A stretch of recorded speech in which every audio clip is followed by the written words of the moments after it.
આપનું ધ ડિબેટમાં સ્વાગત છે. 1919માં અમદાવાદે મહિલાઓને મ્યુનિસિપાલિટીમાં સભ્યપદનો અધિકાર આપીને તમે જુઓ તો એક ઇતિહાસ રચ્યો, અને એ પણ એવા સમયે જ્યારે મુંબઈ જેવું શહેર પાછળ રહી ગયું. તો સવાલ એ છે કે અમદાવાદની આ સફળતા પાછળનું અસલી કારણ શું હતું? શું એ સરદાર વલ્લભભાઈ પટેલનું એકદમ ધારદાર નેતૃત્વ હતું, જેણે કાયદાકીય દિવાલ તોડી પાડી? કે પછી આ જીતનો જે ખરો પાયો છે એ ગુજરાતમાં પહેલેથી જ ચાલી રહેલી સામાજિક જાગૃતિ અને સ્ત્રીઓની સક્રિય ભાગીદારીએ નાખ્યો હતો? મને લાગે છે કે સાચો જવાબ કદાચ ત્યાં છુપાયેલો છે. અહીં જે વાત મને સૌથી વધુ પ્રભાવિત કરે છે તે સરદાર પટેલની ચોક્કસ વ્યૂહરચના છે. જુઓ, મુંબઈમાં શું હતું? ત્યાંના નેતાઓ સ્ત્રીઓનું કામ રસોડું સંભાળવાનું છે જેવી મતલબ એકદમ સંકુચિત વાતો માટવાયેલા હતા. પણ પટેલે ભાવનાત્મક દલીલો કરી જ નહીં. તેમણે સીધો જ બોમ્બે ડિસ્ટ્રિક્ટ મ્યુનિસિપલ એક્ટની જે ભેદભાવપૂર્ણ કલમ હતી 15(1)(c) એના પર પ્રહાર કર્યો. 13 ફેબ્રુઆરી 1919ના રોજ તેમણે મ્યુનિસિપલ પ્રમુખને કડક નોટિસ આપી અને સભામાં સ્પષ્ટ કહ્યું કે અન્યાયી કાયદા સામે લડવું એ નગરપાલિકાની નૈતિક ફરજ છે. આ કોઈ સામાન્ય માંગણી નહોતી, આ એક કાયદાકીય લડાઈ હતી. તમે પટેલની કાયદાકીય સૂઝની જે વાત કરી એ બિલકુલ સાચી છે, હું એને નકારતો નથી. પણ મારો સવાલ એ છે કે એ વ્યૂહરચના માટેનું મેદાન કોણે તૈયાર કર્યું હતું? સરદાર એક એવી જમીન પર બીજ વાવી રહ્યા હતા જે તમે જુઓ તો પહેલેથી જ ફળદ્રુપ હતી. ગાંધીજીનું આગમન, હોમ રૂલ લીગ એટલે કે સ્વશાસન માટેની ચળવળ અને ખેડા સત્યાગ્રહ, આ બધી ઘટનાઓને કારણે ગુજરાતની સ્ત્રીઓ હવે માત્ર ઘરમાં સીમિત નહોતી, તેઓ જાહેર જીવનમાં, રાષ્ટ્ર નિર્માણમાં સક્રિયપણે જોડાઈ રહી હતી.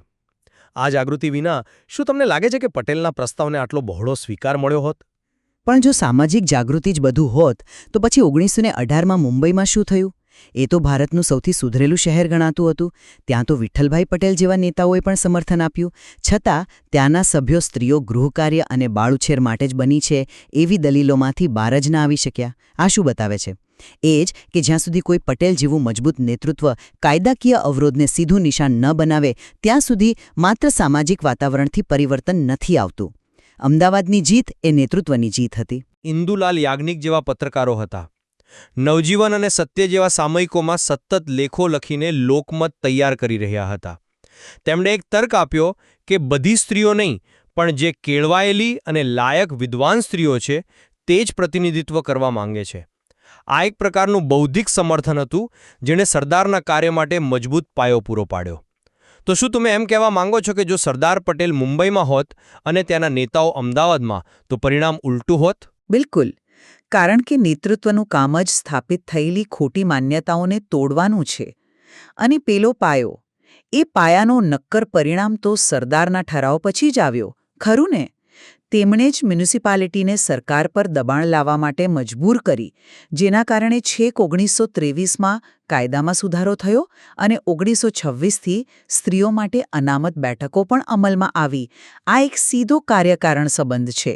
સામાજિક ચર્ચાઓ જરૂરી છે, હું માનું છું, પણ કાયદાકીય જીત માટે એક કુશળ વ્યૂહરચનાકાર જોઈએ જ. બરાબર. અને એ વ્યૂહરચના ત્યારે જ સફળ થાય છે જ્યારે તેને લોકોનું સમર્થન હોય. અમદાવાદ મ્યુનિસિપાલિટીમાં સરદારના ઠરાવનો કોઈએ વિરોધ ન કર્યો, એ જ સૌથી મોટો પુરાવો છે કે સમાજ પરિવર્તન માટે તૈયાર હતો. સરદાર પટેલે સામાજિક ઈચ્છાશક્તિને રાજકીય અને કાયદાકીય સ્વરૂપ આપ્યું એ વાત સાચી. તેઓએ લહેરના સર્જક કદાચ ન હતા, પરંતુ સૌથી કુશળ સંચાલક ચોક્કસ હતા. તો પછી સફળતાનું શ્રેય એકલા તેમને કેવી રીતે આપી શકાય? આ ચર્ચાના અંતે હું હજુ પણ એ વાત પર કાયમ છું કે સરદાર પટેલની નિર્ણાયક અને સમયસરની દખલ વિના અમદાવાદનો આ સંઘર્ષ કદાચ વર્ષો સુધી ચાલ્યો હોત.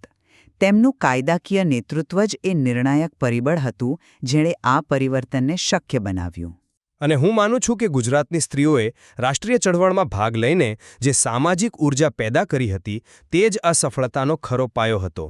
સરદાર પટેલે એ ઊર્જાને યોગ્ય દિશા આપી, જેનું મહત્વ જરાય ઓછું નથી, પણ પાયા વગર ઇમારત શક્ય નથી. આ ચર્ચા એ સ્પષ્ટ કરે છે કે સામાજિક જાગૃતિ એક શક્તિશાળી એન્જિન છે, પરંતુ કાયદાકીય અવરોધોની દિવાલ તોડવા માટે સરદાર પટેલ જેવા કુશળ રાજકીય મિકેનિકની જરૂર પડે છે. અમદાવાદની સફળતા એ જ શીખવે છે કે સાચી પ્રગતિ માટે આ બંનેનું જોડાણ અનિવાર્ય છે. અને સરદાર પટેલે 100 વર્ષ પહેલાં પૂછેલો સવાલ આજે પણ એટલો જ પ્રાસંગિક છે.